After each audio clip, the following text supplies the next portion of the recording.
All right, we still continue on with Thursday's edition of Morning at NTV. In our business update, we're going to be focusing on online corruption expose that affects tax policy and compliance. How does that actually change how people perceive tax policy and compliance? Well, it's a question my guest is going to be answering in a few. Now, tax and revenue collection in an area open to damaging corruption, and this is because taxation offers opportunities for both state officials and private actors to undermine government functions. In that regard, for state officials, tax and revenue collection opens opportunities to take bribes and also embezzlement of funds. On the other side, private businesses and individual taxpayers may corruptingly influence officials to either evade tax obligations or save large sums of money. This discussion investigates the impact of digitalization adoption on tax evasion, as well as tests the moderation effect of corruption on the relationship between tax and compliance. Now, my guest, Mr. Kafuko John Paul, is a programs manager with Youth for Tax Justice Network, and he's here to give us more information in this regard. Good morning to you, Mr. Kafuko. Good morning, and I'm very happy to be here. Good morning to all our viewers. Okay, let's first get an understanding of Youth for Justice Network, for Tax Justice Network. Thank you. It is Youth for Tax Justice Network. It's a Pan-African organization. What we aim at doing is involving young people's voices in conversations around domestic resource mobilization, allocation, and utilization. In a nutshell, that is like the budget cycle. We want young people to be involved right from the start of the mobilizing of resources, how the resources are allocated, and how they are utilized. We want the young people to be involved in that chain. So we are based here in Uganda, but we are working in different countries, Kenya, Rwanda, Tanzania, Lesotho, Botswana, in Eastern and Southern Africa, basically. Okay. All right, let's talk about last week we had the parliamentary exhibition on social media, and you've talked about young people getting actively involved, and so that expose showed us allocation of resources, public resources.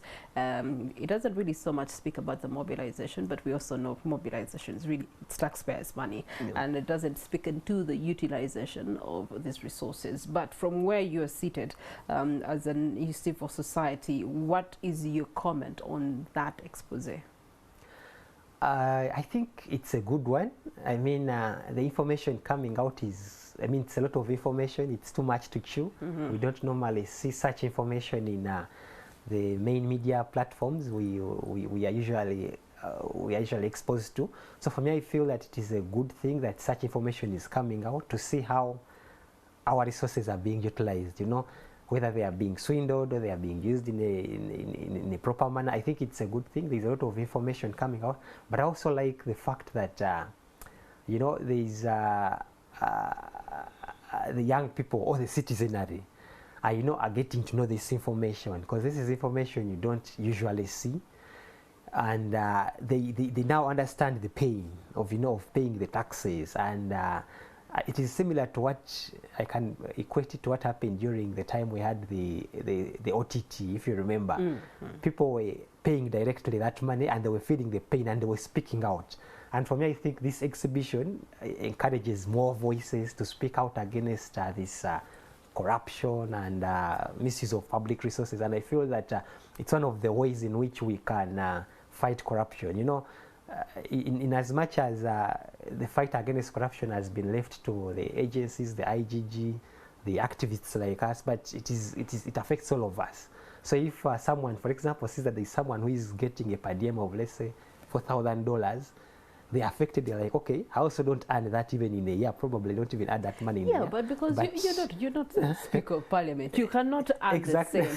Also, while we think that $4,000 is per diem in Uganda is a lot of money, have we investigated our neighbors in Kenya who are complaining that their president is ever on a plane to the rest of the world? You know, do the mathematics, they must be spending more than we are doing. If we make comparison to richer economies such as Nigeria, South Africa, really, we are doing peanuts for our leaders. No, the thing is, you should be comparing what the economy of Uganda to that of Kenya. I remember, I think it was financial year 20, I'm not sure of the financial year, but there's a time the budget of Kenya was combining the entire budgets of the East Africa community. That is Uganda, Tanzania, Rwanda, they were combining. So you cannot compare how the president of Kenya, for example, spends to what we are spending, because we don't have as much as they do have. So, I mean, we have to spend in light of what we have. But this is spending in light of what they have. Anyway, at the end of the day, with this lightened information, civil society, such as your organization, seem to be quite silent on what's going on. Why is that? No, we've been very vocal about public expenditure. We've actually made so many recommendations that there should be a reduction in how we expend money in our public services. And we've always advocated for the rationalization, which has also been ongoing, a conversation which has been ongoing. But also, if you look at the Public Finance Management Act, how money is expended, because if you look at the exhibition, there's been money which has been given to been sent to personal accounts, and this is contrary to the act. These are some of the things we've been vocal about. I mean, there should be proper channels in which money has to be used. If it's money for a public purpose, it cannot be going through a personal account. You know, it has to go through their proper channels which are stipulated in the Public Finance Management Act, and we've been vocal about the things. You know, abide by the provisions of the Public Finance Management Act so that there is proper accountability and usability of these resources which are allocated. So we've been vocal. We've always had recommendations which we've shared with the Ministry of Finance, even Parliament itself. We've always met the Finance Committee of Parliament, and we've shared quite a number of recommendations, especially in regards to reduction, you know, how you expend the public resources, how you use them, and reduction in, you know, I remember there was a time, I think it was last financial year in Tanzania, they cut down buying vehicles for public officials, and it is something we talked about here at the same time in Uganda, you know, because almost every financial year you're Tanzanians are not as pompous as we are. So you know, it's like telling a Nigerian, don't wear your very best just to go to the market. No, because at the same time, we are borrowing a lot. That's why that's the background we are using. We are borrowing a lot. Right now, I think our debt stands at about 96 trillion, and we cannot sustain it. So if you're spending on buying motor vehicles for almost every financial year, it doesn't make any sense, and yet you're borrowing more and more and more. And actually, even this financial year, I think the coming one, it is indicated that we are going to borrow about over 13 trillion to finance this budget. Okay, you'll be given some confidence in the story of the Daily Monitor. The PSST has said the commercial borrowing. They're going to, you know, do some readjustments there. So. I cannot trust those ones, because I remember towards the beginning of this financial year, the PS still stated that there would be no supplementary budgets. True. And I think it was after 1 or 2 weeks, there's a supplementary budget which was passed after the budget had been read, if you remember last year.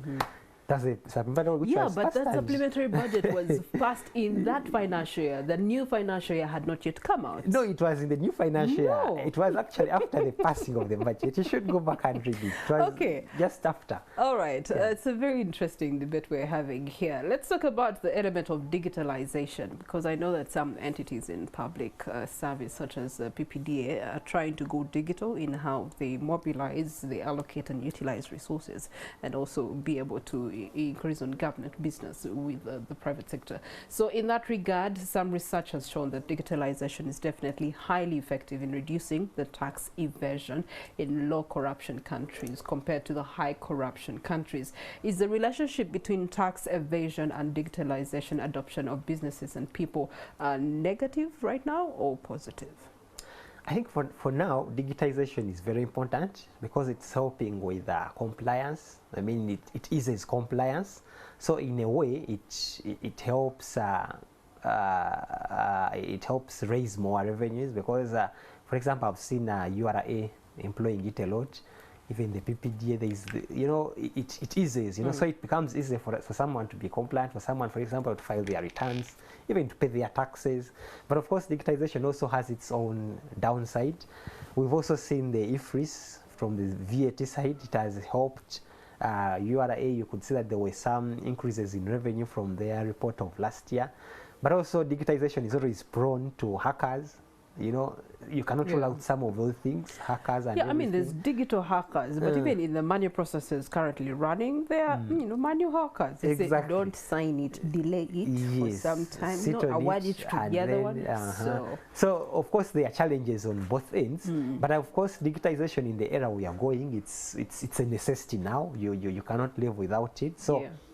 I mean, you have to do it, whatever challenge is there. I think one of the challenges I've seen is from the URA side. I think of recent they changed their website and how you're supposed to do the compliance, and that of course means that you have to sensitize the people again, the taxpayers again, to get acquainted to the new system and everything. We've also seen certain entities now like URSB, they are trying also to go very digital. You can register your companies online and you pay online, you pay via mobile money, or so. In one way it is, but there are challenges. All these are in a country that people do not have, the bigger population does not have access to the internet. Yes. Access to, complementaries to such and by the way, there is a 12% tax on internet. So the access to internet is also high. It's on the high end. So it's actually something we've also been pushing for, advocating for. I mean, removing this 12% tax, because it deters digital inclusion. If you want people to go digital, people are studying online. But even the gadgets, smartphones, it's only in Kampala where people are ready for the iPhone 16, waiting for the Samsung Ultra 24. In the village, they're still holding the Kaviritis. The Kaviritis, that's another challenge. But you have to tax them. You have to tax them. So, and it also brings me to the point that of our tax system right now. Our tax system is mainly focused on collecting tax, which is not right, because you see tax has a component of livelihood. I mean, if I have a business, for example, I'm operating a business, it is from this business that I'm getting money, probably to take care of my people, to take care of my loved ones, to pay school fees for my children and everything. So if you cannot help my business survive, if you are aimed at just taxing my business so that at the end of the day it collapses, that means you're affecting the livelihoods of these people I'm taking care of. So, I mean, our tax system is, we are focused on hitting the target, collecting more and more, but we're not focused on helping people, develop, to grow. You're not helping the economy grow, you're not helping the people to sustain themselves, So for me, I feel that there has to be a balance, and we've always advocated for that tax, especially the 12% tax on internet, to be removed, because it came up after the OTT was removed. And if you compare, actually, OTT was actually better, because OTT was, I think, 200, but now this one's a 12%, and it is on the entire internet package you could load. So you could see that it's just that this one is indirect, while OTT was direct. So people could feel the OTT because they were paying it directly. But now this one, it comes as part of the package. So you may not realize that you're So we sunk ourselves deeper, basically. Exactly. Okay, let's talk about the effects of how Ugandans actually view taxation, because we've talked about it from the entity side. However, from the one who's being taxed, what is their perception on taxation as a duty? And also, at the end of the day, what other factors are influencing a taxpayer's compliance in present day? I think we can start with the exhibition, because it has exposed glaring truths in Parliament. There is a lot that is going on. So, of course, the tax morale of citizens has sunk. I mean, it has always been low. There was a paper by ICT, I think, which was published in around July 2020, and it was one of the main challenges of tax compliance, because many people don't see that there is a correlation between the taxes they are providing with the services that are exactly. So the morale is very low, and now that the exhibition is coming up, we saw the pothole exhibition, we saw and we're now seeing the Parliament, where I think there was one on the health sector, and there is a lot. So this really brings down the morale of the taxpayer, to keep paying, because I mean, why should I pay when all these things are happening, So but they are happening. They're not Yeah. happening by FOA. They're happening by policy, by rules of No, no, no, procedure. yeah. And so there's that they're- disinformation element to it also that we must talk about. Let's talk about it actually. Exactly, yes. There's always disinformation because we are in the information age, so a lot of information you cannot trust. But also, as I said, there is no smoke without fire. I mean, you cannot, because there's also been rumors that people, for example, who have been covering parliament, especially the journalists, have been censored. That's why you see that we haven't been seeing most of this information in the mainstream media. But even some of the people who are sharing this information are people who are working in parliament or people who are closely related to the people working in these positions. Right. So, I mean, it could be disinformation, we can't rule out that, but it could also be true as well. Okay. It could be the right information that we know. But, I mean, there's a lot. So for me, as I said, there's no smoke without fire. It could be wrong, but it could even be less than what we know. There could even be much more that so in we don't other words, know. this Yeah. information is demoralizing the taxpayers' Exactly. compliance. It is, because as I told you, someone is earning $4,000 in per diem. They're not earning it. Yeah. They're earning a different amount. That money is given to them. And then then there are people who have awarded themselves money after, just being 1 year in office. They feel they have done a lot. A decision so made by more than one. They require. You see the disinformation there that we need to break down for the taxpayer. Because at the end of the day, judging by what you see or judging a book by its cover is not always a No, you good see, for thing. example, that award, if you see, it was awarded to themselves just after 1 year in office, So how do you tell me that you're supposed to serve 5 years in office, but after 1 year in office, you feel that you've done a lot, so you should be, you should give yourself an award. Okay. Now, what happens after the 5 years? Okay. There's been the argument that rather than focusing on, this expose and what it's bringing out and in terms of public expenditure, there's always been the debate of how do we expand our tax base rather than milking the little we have of the small tax base that we have. So in the recommendations, I know that you have pinpointed alternatives for government to actually get more monies from the other population. Yes, I think the first one I can start with is proper use of public resources, because you see boosting tax morale is very, very key in ensuring that you encourage more people to pay. But also, I talked about that paper done by ICTD. One of the things they pointed out, it was an investigation done on URA, and the Ministry of Finance, and some of the gaps, it identified some of the gaps we have in our tax system. There was a political question of shielding some taxpayers who do not want to pay their fair share of taxes. They earn a lot, but they're not paying their taxes. And these are some of them characterized as investors. They come in here, they invest, they do what, get a lot of money and just ship it out of the country. And then you have the incentives.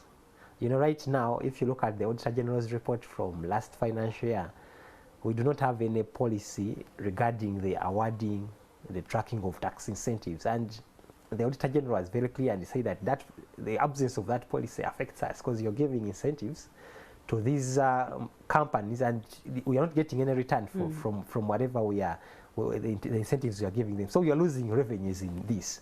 So we have to close those gaps.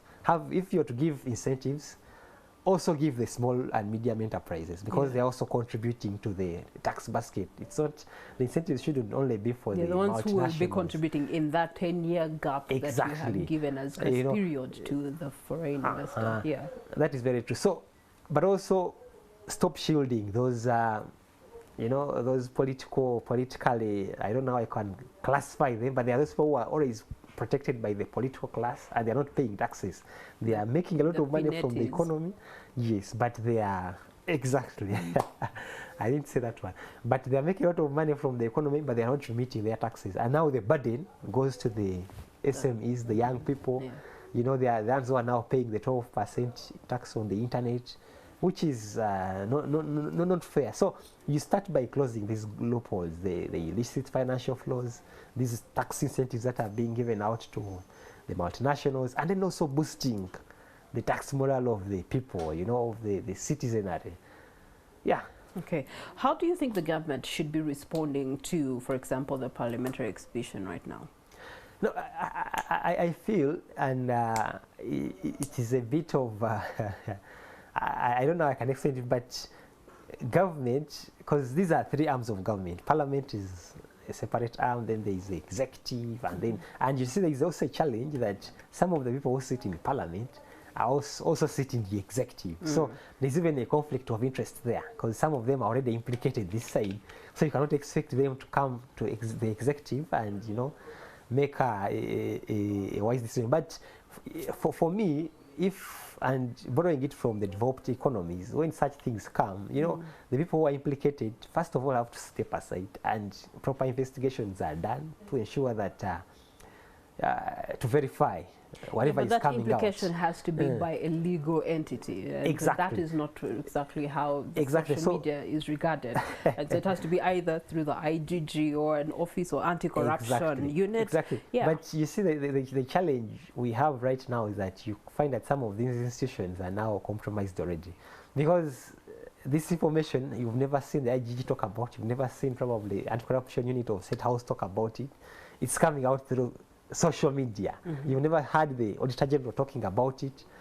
So, of course, as I said, it may be false, but it could also be true. So the proper thing would be maybe to institute a committee to investigate, and the people who are implicated in some of these allegations step aside. Step aside to give way for the investigation. I think that would be the most logical thing to do.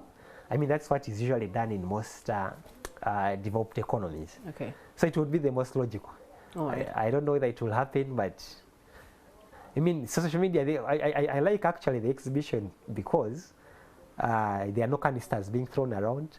You know, there is no noise, but you know, from the traditional protests we always have in town, you know, people go and shout and what, then the tear gas and verbal what. canisters moving around. But here, you know, so, you know, I like it because it's also reshaping the way people are expressing themselves, you know, the kind of protest. It's no longer, you know, you have to go and, you know, burn tires in the roads or block roads. You can speak it out on social media and someone will feel it, someone will feel the impact, you know, and they will probably respond, and, you know, so I like it. Okay, like let's talk about it in regards to the indication on tax evasion as far as Uganda's atmosphere is concerned. As I talked about, because now we've seen what has been happening in the exhibition, a lot of money has been dispersed. Where is this money going? Could we maybe find out from URA whether they have gotten an opportunity to tax this money, some of this money which has been going to individual accounts? Have they had the opportunity to tax? Because you see, the URA's mandate is to tax whichever money, whether it's legal or illegal money, it has to tax it. So this money, is it being taxed in any way? And where is it going? Is it spreading around the country, or it's being moved to offshore countries where, you know, where we cannot trace it? So these are all implications of tax evasion. It could also be a source of money laundering. We already have legislation around money laundering and all that, but where is this money going? You know, this $4,000 of per diem in a day, where is it going? Is it being stashed in someone's house somewhere, or is it being moved out? So these are all issues of tax evasion. And also we have to learn from the URA whether they are able to collect taxes from this money, you know. If it's some sort of an allowance, is it being taxed or not? We have to know that. So the exhibition is also showing that there are, you know, questions of tax evasion, and probably we should hear that from the Revenue Authority. Okay. Yeah. All right. You earlier mentioned about reduction in terms of expenditure for government. I know that rationalization is the big talk of town right now, but it's not a process or a decision that will be implemented and therefore seen fruits of within this financial year or within this elective term. It's going to take a very long period of time. And so between now and then, what recommendations would you give to government to be able to manage its expenditures or even do some cut downs? And where would you recommend the cut downs start from? I think for rationalization, I agree with it's not about to take place, because I think the first policy decision which came out was in 2018 by the president. He made a directive to the Ministry of Public Service, but up to now we haven't yet seen it. And to make matters worse, I was reading the Auditor General's report. There has been allocated over 7 billion shillings to this rationalization process ever since, I think, 2020. 7 billion has been allocated, and I think 5 has been already disbursed, but we are not yet anywhere near a decision that has not yet been exactly made. you see, when there is even no law to put it into effect. So it's still a long way, but I think it's a good idea. So the alternatives, as I said earlier, there are some unnecessary expenditures we incur almost every financial year, buying vehicles, many of those vehicles which are disposed of almost every financial year. And then the foreign trips, I've seen they have tried to cut down on those foreign trips of public officers. All the time they want to go this. These days it's now easier that you can always do virtual meetings. So, I mean, you should only travel when necessary, because whenever you travel, last time I think you said the people went to, I think, was it Dubai? Yes, the COP28. COP28, there was a very huge delegation, and then you are wondering, what are all these people going to do, And then there's a time they traveled, I'm forgetting the country, but it was also a very huge delegation where some members of the government were actually fighting. There was fighting on who should be representing the Uganda position, So there has to be that rationalization as well, cutting down on some of those travel expenses. Then also, I feel that, of course, we have a huge parliament. We have so many cities. We are spending a lot of money on some of these things. Some of these things really have to be cut down in order to yes, the administration expenses really have to be cut down so that we can have some money. But also rationalization is very, very important. Okay. But the rationalization should just be in terms of the government agencies, but also parliament, and also the cities. We have so many cities, we have so many for councils, we are spending a lot of money on them, and yet they don't even meet the criteria. Okay. Yeah. All right. In the closing, Mr. Kafuko, Youth for Tax now, that leaves a task to the youth to be contributors to the development of their country. How are you encouraging the youth, regardless of what is happening, to be compliant? Oh, that is very difficult. It's very difficult to encourage someone who sees that they are. All right. It's a task that I leave to you as food for thought. But I would encourage the young people to keep on, putting pressure on these officers, these public officers. And the exhibition is the best place. Social media is the best place. Put pressure, point out some of these loopholes, and apply pressure on these people. I think it's one of the best ways. Thank you so much, Kafuko John Paul, Programs Manager with the Youth for Tax Justice Network, for eluding us the wisdom that you've shared with us. And of course, Uganda's atmosphere as far as tax compliance is concerned, in light of what's going on currently and the exposés of the public expenditure. That brings us to the end of this discussion with